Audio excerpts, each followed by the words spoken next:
माँ-बाप बहुत मेहनत से पैसा कमाते हैं और बहुत दिल से अपनी सारी उम्र की जमा पूंजी लगाकर अपने बेटे या बेटी को पढ़ाते हैं। कुछ लोग अपनी औलाद को बाहर पढ़ने के लिए भेजते हैं कि ये हमारे बुढ़ापे का सहारा बनेगा और अपना भी मुस्तकबिल संवारेगा। मगर कैसा हो कि उनके बुढ़ापे का सहारा कभी लौट कर ही उनके पास ना आ सके और उनके कातिल की सिर्फ सजा ये हो कि आपको 300 अल्फाज का एक सॉरी लेटर लिख कर देना है। जी हाँ दोस्तों, आज हम एक ऐसा ही केस लेकर आपके पास आए हैं जिसमें एक कातिल को सिर्फ और सिर्फ 300 लेटर्स लिखकर अपने जुर्म की सजा भुगतनी थी। इस केस का नाम है दी पोर्शे कार केस। ये केस की शुरुआत होती है अनीश अग्रवाल से। अनीश मध्य प्रदेश का रहने वाला था। अनीश अपने घर का सबसे बड़ा बेटा था। बड़े बेटे की क्या डेफिनेशन होती है? स्वीट, स्मार्ट, इंटेलिजेंट और सबको संभालने वाला। अनीश भी वैसा ही था। अनीश का ड्रीम था कि वो इंजीनियर बने और उसका ड्रीम पूरा भी हुआ। उसका D.Y.. Patil college of engineering Pune में एडमिशन हुआ था। इंजीनियरिंग के साथ साथ उसे फोटोग्राफी, स्केचिंग और ट्रैवलिंग का भी बहुत ज़्यादा क्रेज था। अनीश ने 4 साल इंजीनियरिंग कॉलेज के अंदर लगाने के बाद एक बहुत ही अच्छी मल्टीनेशनल कंपनी के अंदर एज अ सॉफ्टवेयर इंजीनियर की जॉब पाई। अनीश ने अपने छोटे भाई को अपने साथ शिफ्ट करवा लिया और अपने साथ ही सेटल कर लिया।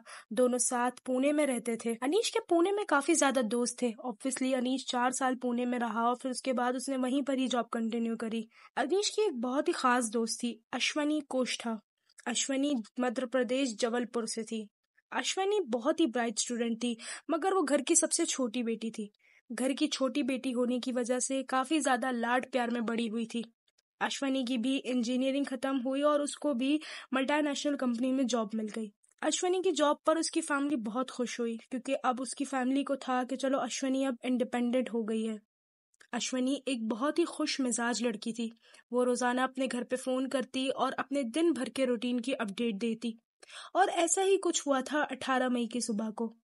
अश्वनी ने अपने पापा को फोन करके बताया कि वो काफी टाइम से अपने दोस्तों से नहीं मिली है और कंपनी के काम की वजह से, हेक्टिक डेज की वजह से वो किसी से कांटेक्ट नहीं कर पा रही है। तो आज वो अपने दोस्तों के साथ डिनर पार्टी करेगी। उन दोस्तों में से अश्वनी का दोस्त अनीश भी था और इनका एक और दोस्त भी था, अखीबुल्ला। ये लोग पुणे के कल्याणी नगर में मिले और वहीं के ही एक रेस्टोरेंट में इन्होंने डिनर किया।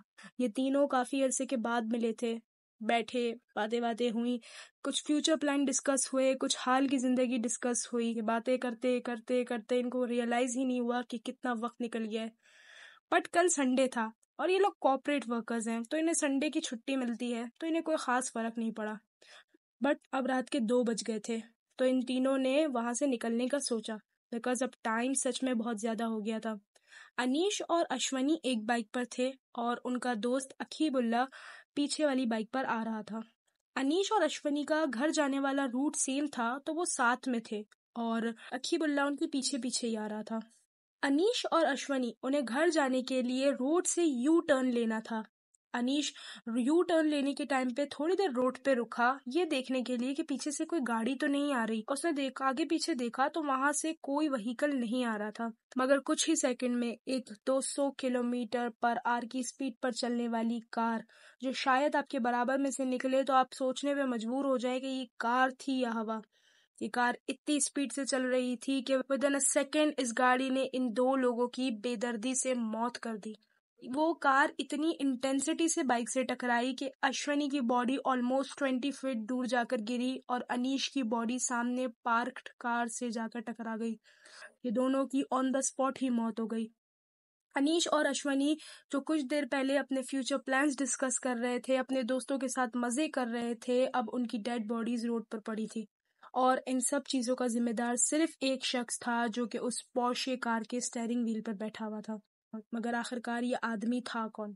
ये आदमी पुणे स्टेट के सबसे बड़े रियल एस्टेट डेवलपर, जिनकी ब्रह्मा स्टेट कंपनी है, उसके ओनर विशाल अग्रवाल का बेटा वेदांत अग्रवाल। एक्चुअली वेदांत अग्रवाल कोई आदमी नहीं बल्कि एक 17 साला लड़का है जो बस 4 महीने में 18 का होने वाला था।